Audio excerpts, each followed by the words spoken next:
What's going on, people? It's me, TheRealMossi, with another Battlefield 3 quick tip for you. We're finishing off the best tank setups with the Lone Wolf setup. Make sure to check out the aggressive and defensive setups if you haven't done so already. The links are available on the screen. This video builds on some of the information presented in those two videos, so watch those before you watch this. Alright, let's get started. This is the setup I tend to use most often when playing in random lobbies. You should use this setup when you don't have a gunner, or if a random gunner jumps in and you guys can't communicate and coordinate your loadouts.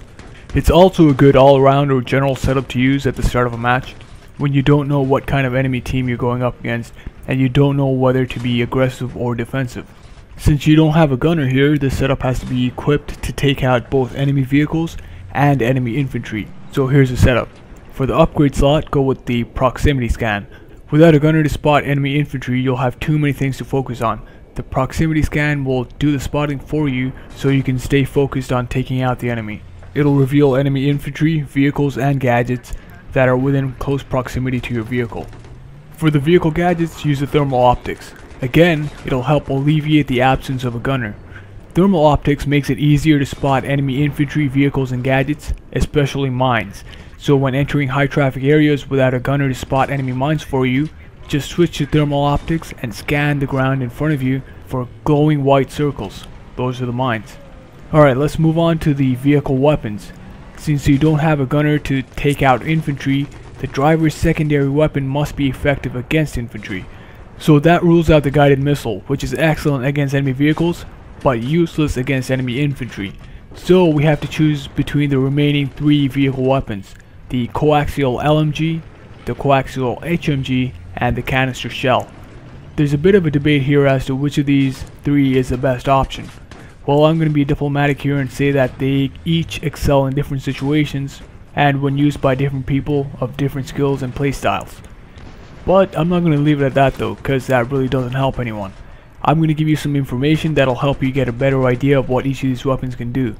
I'll score each of the three secondaries out of 3 in the following 4 different categories: damage potential, range, rate of fire, and accuracy. So a 3 is the highest score and a 1 is the lowest. Let's start with the LMG. For damage potential, it gets 1.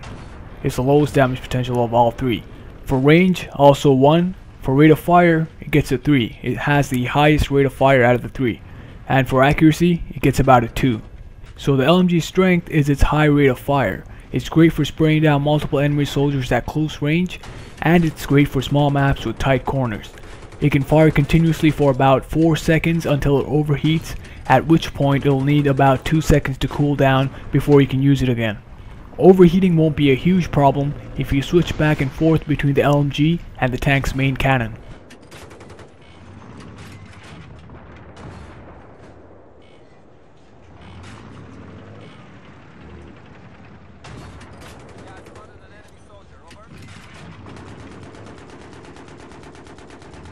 Alright, let's move on to the HMG. For damage potential, it gets a 2. For range, it gets a 2. For rate of fire, yet another 2. But for accuracy, it gets a 3, because this is the most accurate out of all 3 choices. The HMG is a good all-around weapon with great accuracy over long range. It's great for mid to large sized maps. It doesn't fire as fast as the LMG, but is much stronger and more accurate. The best feature of the LMG is that it never overheats. You can fire continuously for as long as you want. It's also strong enough to damage light armored vehicles and aircrafts. And finally, we have the Canister shell. For damage potential, it gets a 3. It is the strongest out of the 3 weapons. For range, it also gets a 3. It's very strong at long ranges.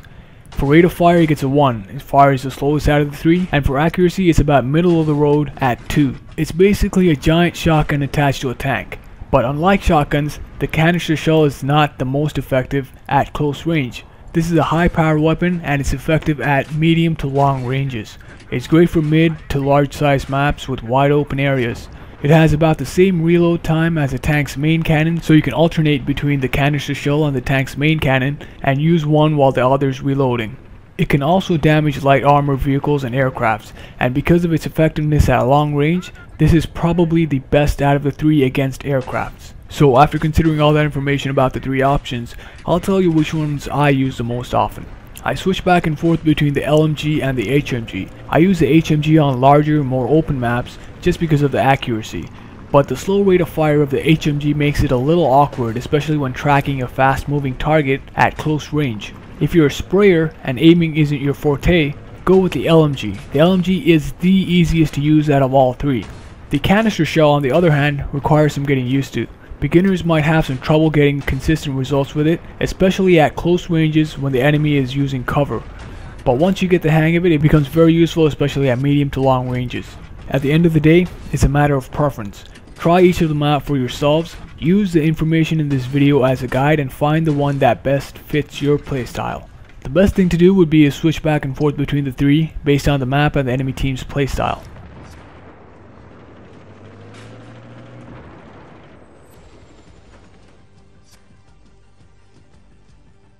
Alright guys, I hope this tank setup helps you out when you're the lone wolf. Thanks for watching. If you enjoyed the video, please hit the like button, leave a comment, and subscribe if you want more. Thanks again, I am TheRealMossi. Tell your friends about me.